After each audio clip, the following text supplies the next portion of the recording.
La rectification des arrêts de la Cour constitutionnelle dans le contentieux électoral a provoqué un tollé général au pays.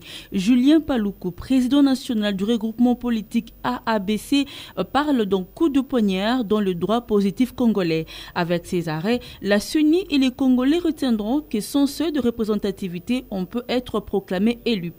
Dans le même ordre d'idées, pour Jean Bosco, loin d'être un instrument qui régule l'harmonie au sein de la société congolaise, elle est à la base de la rupture de la paix sociale.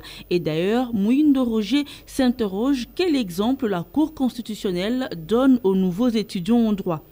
Maître Mouabila, lui, estime que désormais, les arrêts de la Cour constitutionnelle sont attaquables et susceptibles de recours. Voilà pourquoi Saoui Baini pense qu'une réforme de la justice est importante. Aussi, l'organisation urgente du recrutement des jeunes magistrats. Christian Géronéma, pour sa part, écrit « Ceux qui applaudissent le tour de passe-passe de la Cour ne devront pas se plaindre lorsqu'un jour le FCC va réclamer une correction en erreur matérielle des arrêts sous la présidentielle de 2018. Comme vous l'aurez remarqué, la tension était vive sous la tutosphère. Et pour l'apaiser, Moukoulomania dit que dans chaque œuvre humaine, il y a l'imperfection. Les erreurs ne manquent jamais et conclut arrêter de juger et condamner les juges.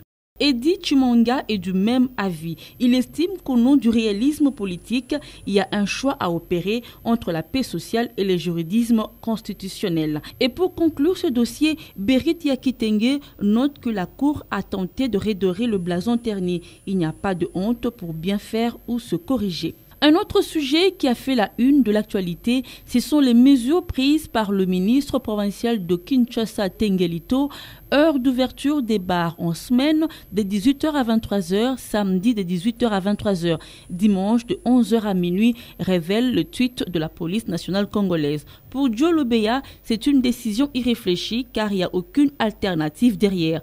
Pourtant, Kabongo Richard trouve que c'est une très bonne idée pour dissuader les écoliers qui fréquentent ces débits de boissons. Par contre, Nicolas Sadiki recommande qu'il fallait commencer par l'interdiction de la production de whisky et sa commercialisation au niveau local et son importation. Monique Mukuna estime que la priorité, c'est l'amélioration du quotidien des Congolais. Il est parmi les rares ambassadeurs qui parlent positivement de la République démocratique du Congo. Lui, c'est l'ambassadeur américain Mike Hammer, surnommé Nzita. De Goma à Mwanda, de l'Ituri à Mbandaka, il montre la beauté de notre pays. Voilà pourquoi Mouano demande qu'il soit décoré par le chef de l'État à la fin de sa mission diplomatique. Il le mérite bien, cher Nzita, qui a donc l'admiration de plus d'un Congolais. Moulongeshi lui pense Mike Nzita Hammer mérite d'être déclaré Mwana Congo perdu aux États-Unis d'Amérique. Et on va faire un clin d'œil à cet autre Mwana Congo, CD Central Les Sages, qui pour son anniversaire a obtenu 2500 tweets et 700 messages en privé. Il bat le record en RDC dans son monde de twittosphère. Coup de chapeau à vous, cher CD Central.